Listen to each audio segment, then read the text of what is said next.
Hello friends, welcome to SMS study centre. आज मैं आपको बताने वाला हूँ राजस्थान कर्मचारी चयन बोर्ड के द्वारा 2026 के अंदर कुछ वैकेंसीज निकाली गई है। उन सभी के बारे में हम डिटेल के अंदर बात करने वाले हैं। जैसे कि मैं बात कर लेता हूँ यहाँ कौन कौन सी वैकेंसी अभी आई है 2026 के अंदर। 2025 के तो आप सभी जानते हैं, जैसे लाइब्रेरियन ग्रेड सेकंड है, जमादार है। अभी जो 26 के अंदर है, जनवरी के अंदर जो भी वैकेंसी आई है मैं उसकी बात करने वाला हूँ। तो यहाँ सबसे पहले बात करूंगा मैं फॉरेस्टर, फिर बात करूंगा मैं सुपरवाइजर वुमेन 2026, एग्रीकल्चर सुपरवाइजर, और उसके बाद में हम देखेंगे LDC grade second, junior assistant 2026। फिर है फोर्थ क्लास एम्प्लॉय 2024 जो है, जिसका अमेंडेड एडवर्टाइजमेंट है। और अभी जिस जो न्यू है हम उसी के बारे में बात करेंगे। फिर है बात करेंगे हम LDC grade second junior assistant 2026। Okay, lab assistant 2026 भी आ रखी है, लेकिन अभी इसका लिंक ओपन नहीं हो रहा है। जैसे ये ओपन होता है मैं इसके बारे में भी आपको बताने वाला हूँ। तो सबसे पहले हम देखने वाले हैं फॉरेस्टर 2026। तो विज्ञापन संख्या 1 2026 वनपाल फॉरेस्टर सीधी भर्ती 2026 बोर्ड द्वारा वन विभाग राजस्थान के लिए राजस्थान वन अधीनस्थ सेवा नियम 2015 यथा संशोधित तथा राजस्थान अनुसूचित क्षेत्र और अधीनस्थ मंत्रालय एवं चतुश्रेणी सेवा भर्ती एवं सेवा अन्य शर्तें नियम 2014 के अंतर्गत वनपाल के पदों पर समान पात्रता परीक्षा सीनियर सेकेंडरी स्तर 2024 में योग्य घोषित। देखिए यहाँ पर आपको जो सीईटी आपने एग्जाम दिया था, जो सीनियर सेकेंडरी वाला था, उसके अंदर 2024 का जो भी जिसके अंदर योग्य जो थे उन अभ्यर्थियों के लिए यहाँ पर दे रखा है। पद का नाम यहाँ पर वनपाल है और गैर अनुसूचित क्षेत्र है 213। अनुसूचित क्षेत्र के 46 पद है और कुल पद है 259। बताया गया है कि जो समान पात्रता परीक्षा है सीनियर सेकेंडरी की पात्रता परीक्षा बोर्ड द्वारा आयोजित करवाई जाकर अभ्यर्थी के स्कोर कार्ड दिनांक 17/2/2025 को जारी किए गए हैं।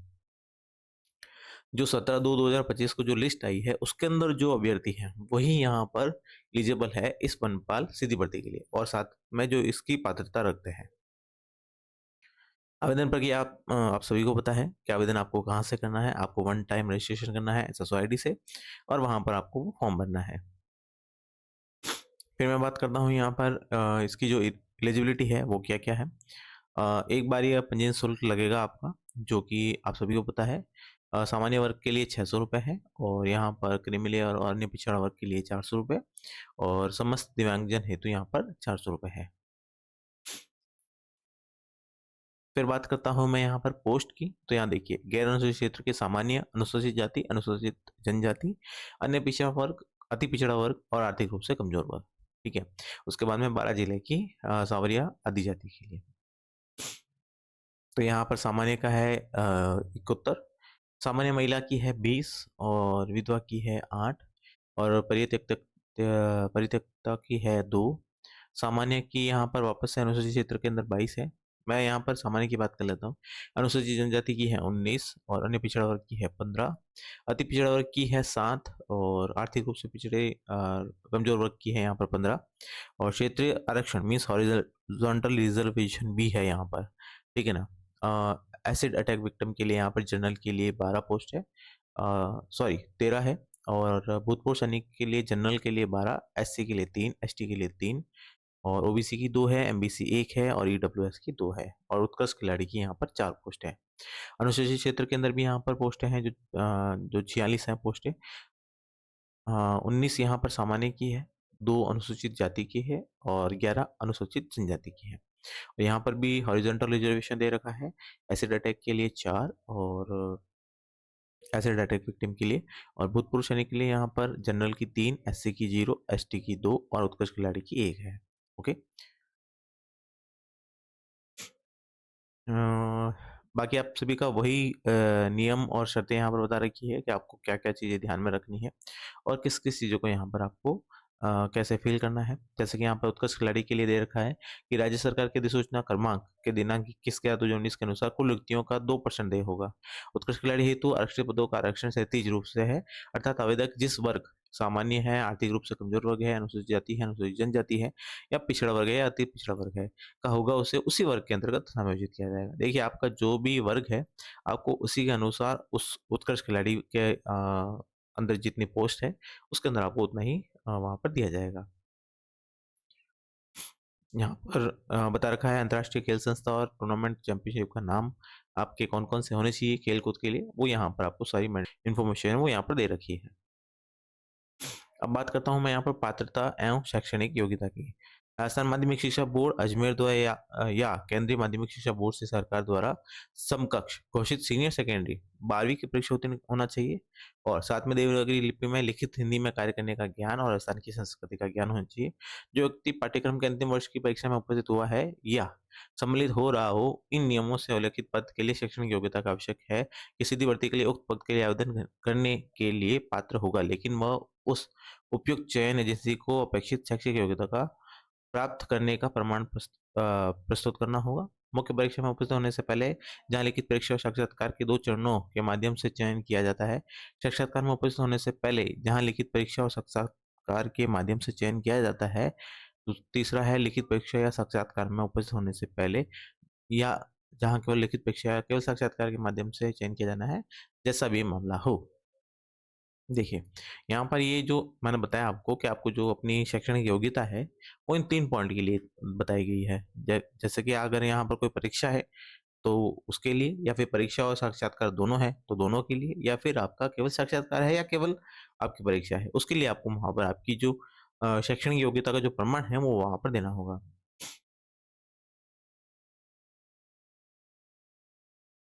ओके। शारीरिक यहाँ पर मापदंड एवं दक्षता परीक्षण भी यहाँ पर दे रखा है। पुरुष का यहाँ पर ऊंचाई 163 होनी चाहिए, महिला की 150 होनी चाहिए।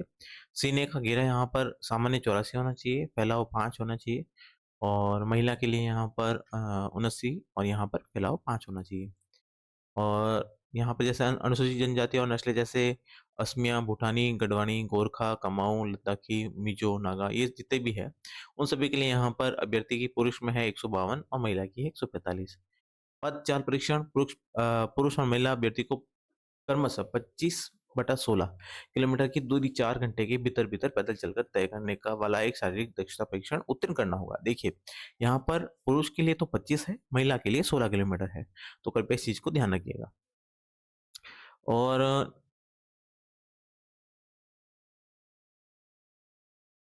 शारीरिक मापदंड एवं दक्षता परीक्षण अहर्क प्रकृति मीन्स क्वालिफाइंग नेचर का होगा, ठीक है ना? आपको उसके अंदर कोई नंबर नहीं दिए जाएँगे या आपके नंबर आपकी मेरिट लिस्ट के अंदर ऐड अप नहीं होंगे, ठीक है ना? केवल आपको वहाँ पर क्वालिफाई करना है। राष्ट्रीयता आप सभी जानते हैं और आयु आपकी 18 से 40 के बीच में होनी चाहिए और साथ ही साथ में आपका जो विवाह पंजीयन है, अगर है तो और साथ ही साथ में परीक्षा का आयोजन बोर्ड द्वारा वनपाल के उक्त पदों पर भर्ती परीक्षा को ऑफलाइन ओएमआर आधारित परीक्षा आयोजित करवाई जानी प्रस्तावित है। तो यहाँ पर ये जो परीक्षा होने वाली है वो ऑफलाइन है। परीक्षा की दिनांक पृथक से जारी की जाएगी। परीक्षा की दिनांक में परिवर्तन करने का अधिकार बोर्ड के पास सुरक्षित है। ठीक है, मीन्स यहाँ पर नॉर्मलाइजेशन भी किया जाएगा। देखिए सामान्यकरण नॉर्मलाइजेशन की प्रक्रिया भी अपनाई जाएगी। मीन्स यहाँ पर अधिक चरणों में हो सकती है ये परीक्षा, इसलिए प्रवेश पत्र भी आपकी जब रिक्रूटमेंट का एग्ज़ाम होगा, तो वहाँ पर आपको एसएससी आईडी के ऊपर यहाँ पर आपको नोटिस बता दिया जाएगा या वहाँ पर आपको अ, इसके बारे में जानकारी दे दी जाएगी।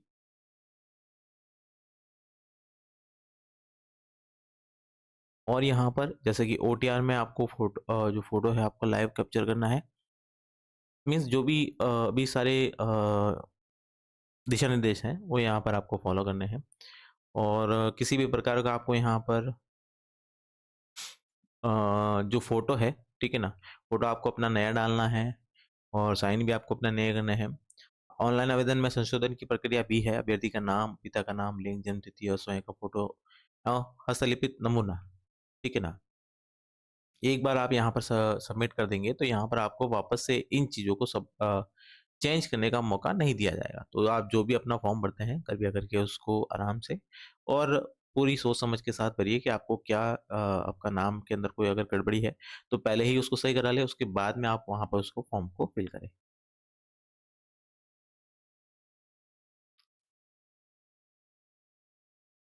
ओके, अब बात करते हैं परीक्षा की स्कीम और पाठ्यक्रम की। तो यहाँ पर वनपाल के पदों पर भर्ती हेतु परीक्षा की स्कीम निम्नानुसार रहेगी। यहाँ पर सामान्य ज्ञान रहेगा, सामाजिक अध्ययन रहेगा, भूगोल रहेगा, इतिहास रहेगा, कला संस्कृति, दैनिक विज्ञान, गणित, समसामयिक मामले इत्यादि राजस्थान राज्य के विशेष संदर्भ में उच्च माध्यमिक स्तर के होंगे। साथ ही साथ में प्रश्नों की संख्या 100 होगी, कुल अंक 100 होंगे। समय यहाँ पर 2 घंटे होगा। प्रश्न वस्तुनिष्ठ प्रकार है यहाँ पर। सभी प्रश्नों के अंक समान होंगे। प्रत्येक गलत उत्तर के 1/3 ऋणात्मक अंक काटे जाएंगे। ठीक है। और यहाँ पर जैसे सामान्य ज्ञान और सामाजिक अध्ययन, ठीक है ना, वो 50 अंक का होगा। राजस्थान का इतिहास जिसके अंदर होगा राजस्थान की कला और संस्कृति, भारतीय राजनीतिक व्यवस्था विशेषकर राजस्थान के संदर्भ में, और राजस्थान का भूगोल है, यहाँ पर राजस्थान की अर्थव्यवस्था है। फिर बात करते हैं दैनिक विज्ञान की, वो 20 अंक का होगा। गणित होगा 15 अंक का। राष्ट्रीय एवं राज्य राजस्थान राज्य के समसामयिक मामले 15 अंक का होगा। तो ये सारे यहाँ पर आपका जो सिलेबस है वो रहने वाला है। ओके, तो ये था नोटिफिकेशन वनपाल का, मीन्स फॉरेस्टर 2026 की भर्ती। ओके, दूसरी भर्ती की मैं यहाँ पर बात करता हूँ, जो है आपका सुपरवाइजर वुमेन 2026, पर्यवेक्षक महिला सीधी भर्ती 2026। ठीक है। टोटल यहाँ पर बात करता हूँ मैं, यहाँ पर गैर अनुसूचित क्षेत्र के 57 पद हैं, अनुसूचित क्षेत्र के 15, कुल पद यहाँ पर 72 है। आवेदन पर क्या आप सभी जानते हैं, ओटीआर के माध्यम से आपको यहाँ पर आवेदन करना होगा। अब जो 57 पद है वो यहाँ पर आपको वर्गवार आरक्षण बता रखा है। जैसे सामान्य के 34 है, अनुसूचित जाति के यहाँ कोई पद नहीं है, अनुसूचित जनजाति के यहाँ पर 5 पद है, अन्य पिछड़ा वर्ग के 6 पद है, अति पिछड़ा वर्ग के 2 पद है, और आर्थिक रूप से कमजोर वर्ग के 4 पद है, और हॉरिजॉन्टल यहाँ पर रिजर्वेशन भी है। फिर बात करता हूँ अनुसूचित क्षेत्र के यहाँ पर 15 पद है, जिसमें सामान्य के 11, अनुसूचित जाति के 0, अनुसूचित जनजाति के यहाँ पर 1 पद है। इसके अंदर भी क्षैतिज आरक्षण है आपका। फिर हम बात करते हैं यहाँ पर बाकी जो क्वालिफिकेशन है, क्वालिफिकेशन क्या रहेगी उसके बारे में बात करने वाले हैं कि आपको क्या यहाँ पर अनिवार्य है। और यहाँ पर जैसे खेलकूद के है, खेलकूद के लिए आपका क्या क्या आरक्षण होना चाहिए आपका, मीन्स खेलकूद का जो आरक्षण दे रखा है उसका यहाँ पर आपको बता रखा है। और वेतनमान यहाँ पर आपका पे मैट्रिक्स लेवल 7 रहने वाला है। देखिए, तो यहाँ पर और यहाँ पर आपका जो प्रोबेशन पीरियड है, ठीक है ना, वो आपका एक फिक्स रहेगा। प्रोबेशन पीरियड के अंदर आपका जो मासिक नियत होगा, ठीक है ना, मीन्स आपका जो पारिश्रमिक है वो आपका नियत रहेगा, मीन्स आपको एक फिक्स पे दिया जाएगा। उसके बाद में 2 साल के बाद में आप जैसे ही प्रोविजन आपका कंप्लीट होता है वैसे ही आपको पे मैट्रिक्स लेवल 7 के हिसाब से आपको वहाँ पर पेमेंट मिलेगा। और यहाँ पर पात्रता एवं शैक्षणिक योग्यता देख लेते हैं। A graduate of a university established by a law in India और having one of the following or higher qualification in computer education, वो higher level level certificate course conducted by DOEACC under control of the department of electronics and government of India, या फिर आपका certificate course होना चाहिए आपका computer concept के अंदर, या आपका डिप्लोमा डिग्री सर्टिफिकेट होना चाहिए कंप्यूटर साइंस के अंदर। सीनियर सेकेंडरी सर्टिफिकेट होना चाहिए बोर्ड ऑफ सेकेंडरी एजुकेशन के अंदर। डिप्लोमा इन कंप्यूटर साइंस या इंजीनियरिंग होना चाहिए, राजस्थान स्टेट सर्टिफिकेट होना चाहिए, इंफॉर्मेशन टेक्निक RCIT होना चाहिए, ठीक है ना। इनमें से कोई भी आपका एक सर्टिफिकेट यहाँ पर होना चाहिए। और साथ ही साथ में आपका यहाँ पर आयु का बता रखा है, आयु आपका 18 से 40 के बीच में होना चाहिए। और मैं यहाँ पर बात करता हूँ कि इसकी जो पेंशन स्कीम है इसके लिए नए नियुक्त होने वाले कर्मचारियों के लिए नियमानुसार राज्य सरकार द्वारा देय पेंशन योजना लागू होगी। परीक्षा का आयोजन यहाँ पर कब होगा, तो यहाँ पर 18/6/2026 संभावित है ये चेंज भी हो सकती है, को ऑफलाइन OMR आधारित परीक्षा आयोजित की जाएगी। ठीक है। हाँ, उसी के बाद में बात करते हैं यहाँ पर अनापत्ति नियुक्ति की अयोग्यताएं यहाँ पर बता रखी है आपको कि आप कौन कौन सी चीजें करने से अयोग्य हो जाएंगे यहाँ पर, या फिर कौन कौन लोग यहाँ पर अयोग्य घोषित किए गए हैं। फिर बात करते हैं आपको संशोधन की प्रक्रिया, ऑनलाइन आवेदन के अंदर संशोधन क्या क्या क्या चीजें नहीं हो सकती है। और फिर मैं बात करूंगा यहाँ पर आपके सिलेबस की कि यहाँ इसका सिलेबस क्या दे रखा है। सिलेबस की बात करते हैं तो सिलेबस के अंदर यहाँ पर आपका ये देखिए, यहाँ पर सबसे पहले प्रथम खंड के अंदर आपका 3 घंटे का जो टाइम होगा उसके अंदर 115 अंक का होगा, जिसके अंदर आपका होगा भाषा ज्ञान, तर्क शक्ति और सामान्य ज्ञान, जिसके अंदर होगा सामान्य हिंदी, सामान्य अंग्रेजी, गणित एवं सामान्य तर्क शक्ति और सामान्य ज्ञान, ठीक है ना। और प्रबंधकीय गुण, ठीक है। उसी के बाद में द्वितीय खंड के अंदर होगा पोषण एवं स्वास्थ्य का ज्ञान तथा योजनाएं, जैसे पोषण, जीवन की विभिन्न अवस्थाओं में पोषण का महत्व, गर्भवती की देखभाल, टीकाकरण, स्वास्थ्य एवं पोषण के विभिन्न कार्यक्रम, कुपोषण, सामान्य बीमारियों की जानकारी। उसके बाद में शिशु की प्रारंभिक देखभाल की एवं शिक्षा, उसके अंदर बाल विकास का परिचय, शाला पूर्व शिक्षा परिचय। ओके। और यहाँ पर the paper will be graduation standard with special focus on nutrition, health and early child care and education, ठीक है। उसी के साथ में the paper will have 150 objective type and the paper will have negative marking of 1/3, ठीक है। यहाँ पर देखिए आपको 150 क्वेश्चन दिए जाएंगे, जिसका यहाँ पर 3 घंटे का पेपर होने वाला है। और टोटल जो अंक है यहाँ पर आप देख ही रहे हैं, टोटल आपके 300 अंक होंगे, 200 ये और 300 सॉरी 400 अंकों का है यहाँ पर। 150 यहाँ पर ऑब्जेक्टिव टाइप क्वेश्चन होंगे, जिसके अंक होंगे 400, ठीक है। 115 ये, 85 ये, तो आपका 85 एंड 15 आपका 100 एंड 100 200 200 एंड 200 400, ओके। और यहाँ पर बात करते हैं नेगेटिव मार्किंग की, तो यहाँ पर नेगेटिव मार्किंग है आपका 1/3, ओके। और हिंदी में भी आपका यहाँ पर पाठ्यक्रम दे रखा है आप सभी के लिए। कुल अंक यहाँ पर 200 दे रखे हैं।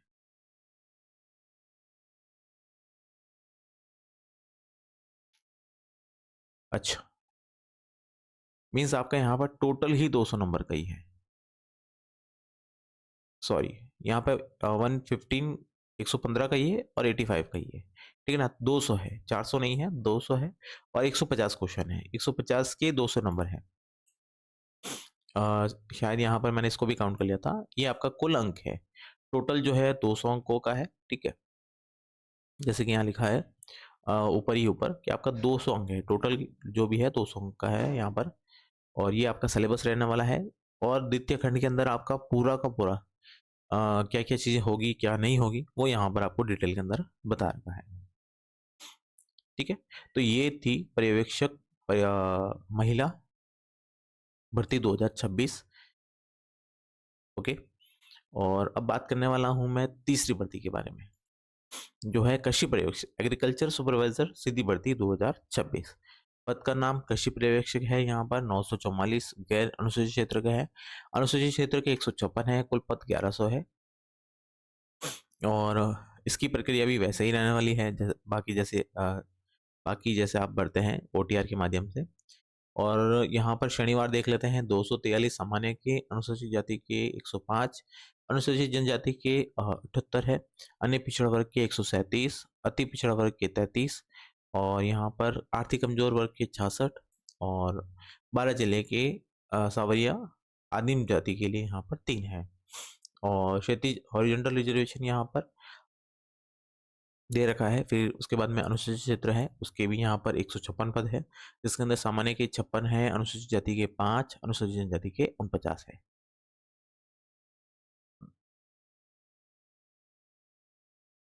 ओके, फिर मैं बात करता हूँ यहाँ पर इसकी पात्रता की, शैक्षणिक की पात्रता क्या होनी चाहिए उसके बारे में बात करेंगे। फिर हम बात करेंगे इसका जो सिलेबस है वो सिलेबस क्या रहने वाला है। और साथ ही साथ में हम बात करेंगे इसका जो वेतनमान है वो वेतनमान आपका पे मैट्रिक्स लेवल 5 रहने वाला है। लेकिन आपको यहाँ पर जो प्रोबेशन पीरियड है उसके अंदर एक फिक्स पे मिलने वाला है 2 साल के लिए।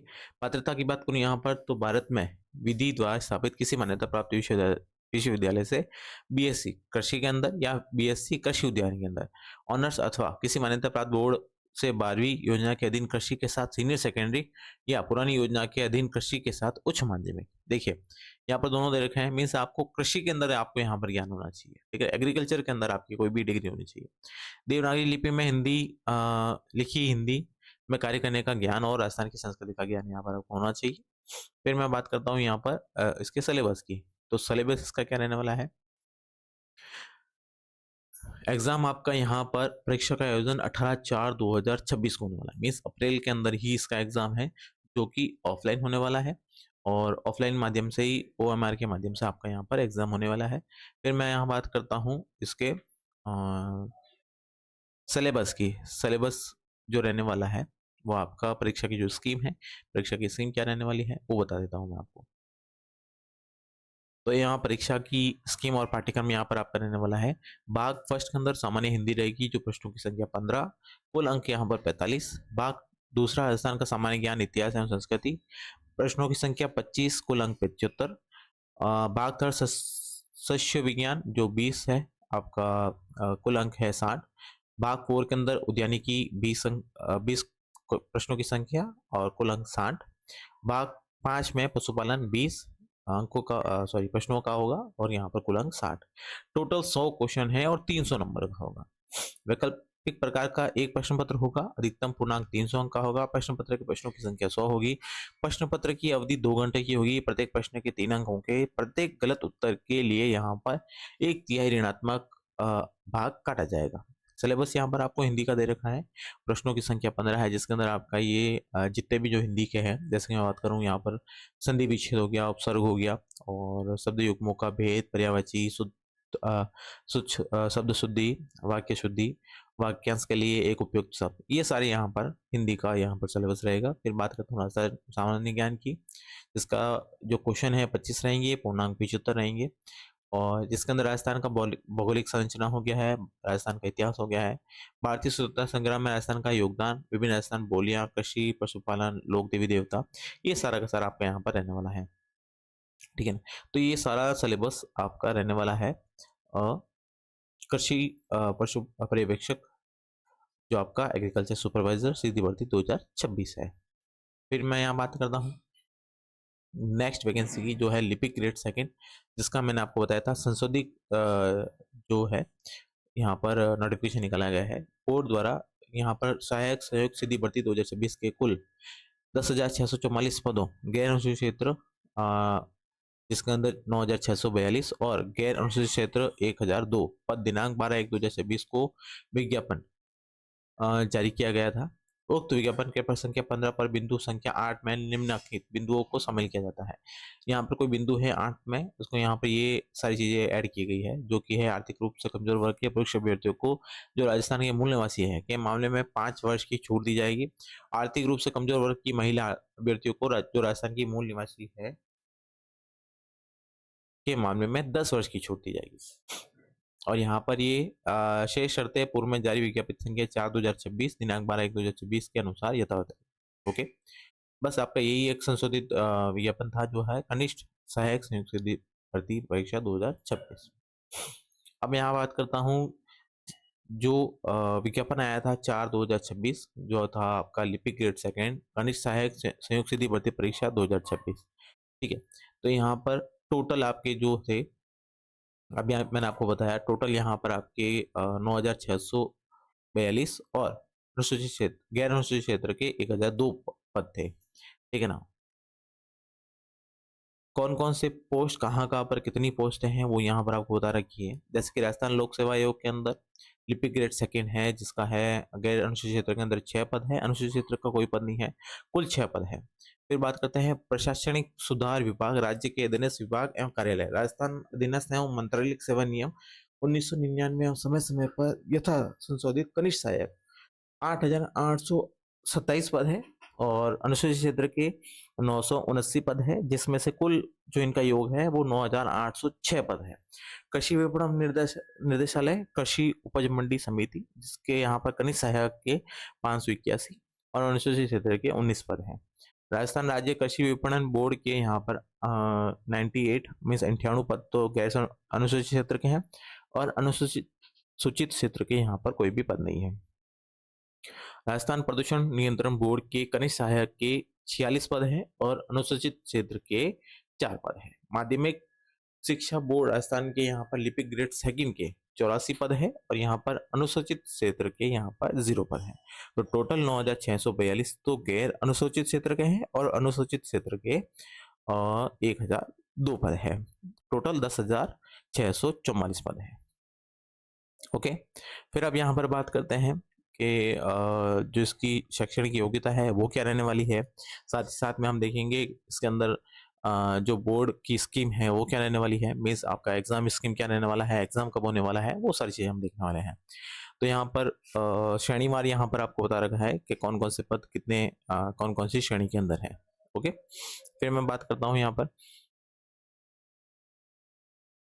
जैसे कृषि के अंदर भी है, कृषि सॉरी कृषि सहायक, कृषि विपणन निर्देशालय, उसके अंदर कितने हैं, मीन्स हॉरिजॉन्टल आपका यहाँ पर सॉरी वर्गवार यहाँ पर आपका जो भी पद है वो यहाँ पर आपको बता रखे हैं, कौन कौन से पद कितने किस वर्ग के अंदर यहाँ पर दिए गए हैं।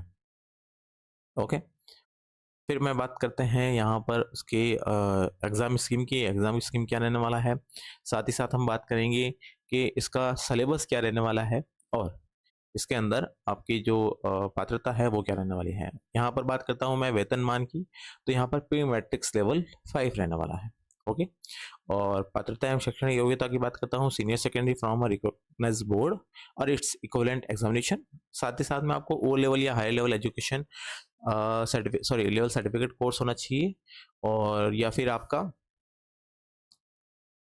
Certificate course on computer concept by NIELIT New Delhi, means आपका कोई भी एक कंप्यूटर कोर्स होना चाहिए, जैसे computer operator and programming assistant COPA का यहाँ पर आपका NSTI का होना चाहिए, ठीक है ना, वो वोकेशनल ट्रेनिंग स्कीम है, मीन्स आपका जो ITI होती है वो हो सकता है, या फिर आपका डिग्री डिप्लोमा सर्टिफिकेट हो सकता है, या फिर आपका सीनियर सेकेंडरी के अंदर आपका कोई 12th के अंदर जो कंप्यूटर एप्लीकेशन सब्जेक्ट रहता है वो हो सकता है, या फिर डिप्लोमा इन कंप्यूटर साइंस हो सकता है, राजस्थान स्टेट सर्टिफिकेट कोर्स हो सकता है, या फिर आपका कोई भी एनी इक्विवेलेंट जो आपका कंप्यूटर के अंदर कोई कोर्स हो वो रहना चाहिए।